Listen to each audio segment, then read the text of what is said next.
Hi, it's Anna at Yarn Folk, and we have been receiving a number of new yarns for spring and summer. And in light of that fact, I wanted to do a quick tutorial on how to search for patterns that have used a specific yarn. So let's go back to the home page. So here we are on the Ravelry homepage. And from here, we're going to go up to the top menu and select yarns. From here, this is one of the few times I will recommend using the search boxes as opposed to the filters. But here, generally, we know if we're looking for a specific yarn, we know the actual name of the yarn. So I'm going to type in Modern Cotton DK there and search. If you're, sometimes you'll have a yarn that a number of different manufacturers have used the same name. That's not the case with this. This is specific enough. So Modern Cotton DK just returns one result. It's from Barocco. It is a cotton and rayon blend, and that is in fact the yarn that we're looking for. So let's click through to the yarn page. Up here, there's a secondary menu. We're on the page with the details about the yarn. We can see the basic information. We can see that 2,654 projects have been recorded in Ravelry using this yarn. The rating is 4.5 out of 5.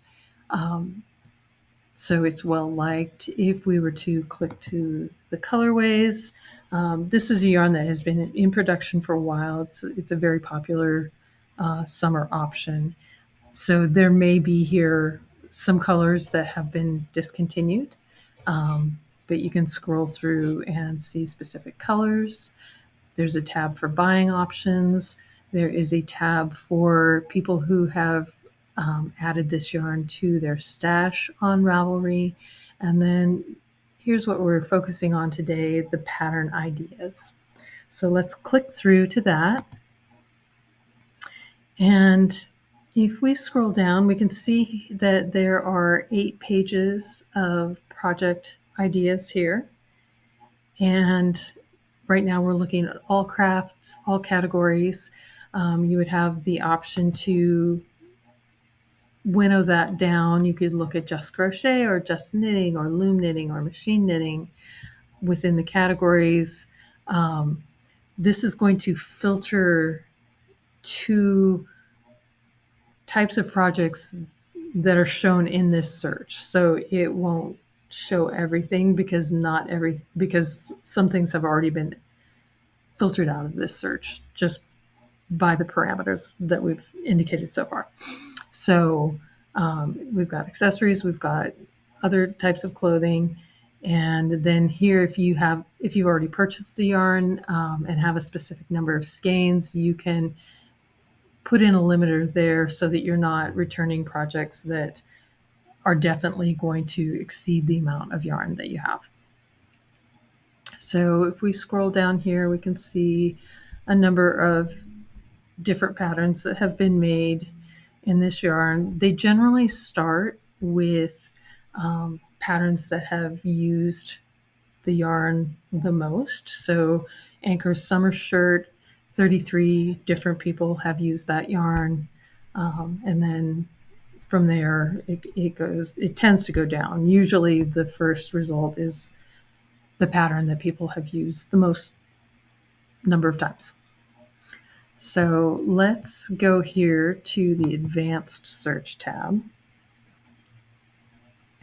And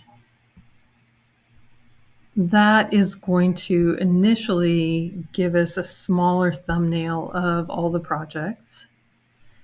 And then we have some additional modifiers on the side, like, for example, 43 of these projects just used a single strand only. But then we have options where 2 yarns were used, 2 yarns the same weight. So that can be useful if you're trying to find a pattern that, say, you're going to hold mohair with or something like that. information about pattern availability, number of colors used. Many of the things are normally in the search filters. But today let's go into the clothing category and let's scroll down to tops. And from there we've got sleeveless or tee, and let's take a look at what our options are for making a tee. Okay, so we've got 15 options here, and sometimes doing these searches where you narrow things down within a particular set of criteria can help you avoid overwhelm. So here are a number of different patterns, and you can click through to each of those. Take a look at the size range. Take a look at how many skeins you might need, and other information about the patterns. So that is just a quick walkthrough of how to use that feature, and I hope it's helpful. Thanks.